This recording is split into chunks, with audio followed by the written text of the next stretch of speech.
കോഴിക്കോട്ടെ ദീപകിന്റെ മരണത്തിൽ പ്രതി ഷിംജിതയെ പോലീസ് കസ്റ്റഡിയിൽ വിട്ടു. ഇന്ന് വൈകിട്ട് 5 മണി വരെയാണ് കസ്റ്റഡി. ഷിംജിതയെ വിശദമായി ചോദ്യം ചെയ്യണമെന്ന് അന്വേഷണ സംഘം ആവശ്യപ്പെട്ടിട്ടുമുണ്ട്. ദിൽഷയാണ് കൂടുതൽ വിവരങ്ങളുമായി ചേരുന്നത്. ദിൽഷ, വലിയ തരത്തിൽ സംസ്ഥാനത്ത് ചർച്ചയായ സംഭവമാണ്. അതിൽ എന്താണ് യഥാർത്ഥത്തിൽ സംഭവിച്ചത് എന്ന് പൊതുസമൂഹത്തിന് ഇനിയും അറിയേണ്ടതായി ബാക്കിയുണ്ട്. അപ്പോൾ ഷിംജിതയെ കസ്റ്റഡിയിലെടുത്ത് ചോദ്യം ചെയ്താൽ മാത്രമേ കൂടുതൽ വിവരങ്ങൾ ലഭ്യമാകുകയുള്ളൂ. അപ്പോൾ എങ്ങനെയാണ് ചോദ്യം ചെയ്യൽ നടപടികൾ പുരോഗമിക്കുക?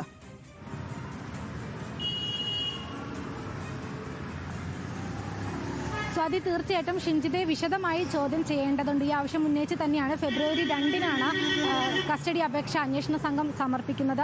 ഇന്നാണ് പോലീസിന് ഷിംജിതയെ അന്വേഷണ സംഘത്തിന് കസ്റ്റഡിയിൽ ലഭിക്കുന്നത്. 2 ദിവസത്തേക്കാണ് കസ്റ്റഡി കാലാവധി ചോദിച്ചിരുന്നതെങ്കിലും ഇന്ന് വൈകിട്ട് 5 മണി വരെ മാത്രമാണ് കോടതി സമയം അനുവദിച്ചിരിക്കുന്നത്. അതുകൊണ്ട് തന്നെ ഈ 5 മണിക്കുള്ളിൽ ഷിംജിതയെ വിശദമായി ചോദ്യം ചെയ്യാനാണ് അന്വേഷണ സംഘത്തിൻ്റെ നീക്കം. അതേസമയം പയ്യന്നൂരിലെ ബസ്സിലെത്തിച്ച് തെളിവെടുപ്പ് നടത്തേണ്ടതുണ്ട്. എന്നാൽ ഇന്ന് 5 മണി വരെ മാത്രമാണ് സമയം അനുവദിച്ചിട്ടുള്ളത് എന്നതുകൊണ്ട് തന്നെ തെളിവെടുപ്പ് അടക്കമുള്ള കാര്യങ്ങളിലേക്ക് ഇന്ന് അന്വേഷണ സംഘം നീങ്ങുന്നുണ്ടാകില്ല. എന്തായാലും ഷിംജിതയെ വിശദമായിട്ട് ചോദ്യം ചെയ്യാൻ തന്നെയാണ് തീരുമാനിച്ചിരിക്കുന്നത്. ഇന്ന് തന്നെ വിശദമായിട്ട് ചോദ്യം ചെയ്യും. മറ്റൊരു പ്രധാനപ്പെട്ട കാര്യം, ഷിംജിതയുടെ മൊബൈൽ ഫോൺ ശാസ്ത്രീയ പരിശോധനയ്ക്ക് അയച്ചിട്ടുണ്ട്. അതിൻ്റെ ശാസ്ത്രീയ പരിശോധന ഫലം ഉൾപ്പെടെ ലഭിക്കേണ്ടതുണ്ട്.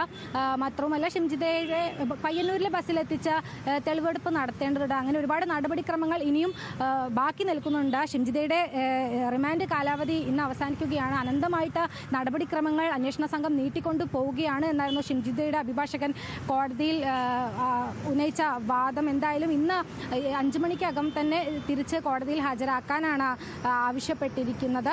എന്തായാലും ഈ ലൈംഗിക ആരോപണത്തിൽ ഉറച്ചു നിൽക്കുന്നു എന്ന് തന്നെയാണ് ഷിംജിത കോടതിയിൽ നിന്ന് പുറത്തിറങ്ങിയ ശേഷം മാധ്യമങ്ങൾക്ക് നൽകിയ മറുപടി. തനിക്ക് ലൈംഗിക അതിക്രമം ഉണ്ടായിട്ടുണ്ട്, ലൈംഗിക അതിക്രമ ആരോപണത്തിൽ ഉറച്ചു നിൽക്കുന്നു എന്ന് തന്നെയാണ് ഷിംജിത പറഞ്ഞിരിക്കുന്നത്. അതേസമയം തന്നെ ഷിംജിതയുടെ ജാമ്യാപേക്ഷ കോഴിക്കോട് പ്രിൻസിപ്പൽ സെഷൻസ് കോടതി നാളെ പരിഗണിക്കുന്നുണ്ട്.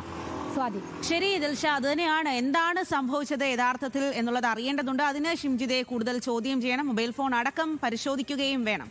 ആ വിവരങ്ങളാണ് ദിൽഷ നൽകിയത്.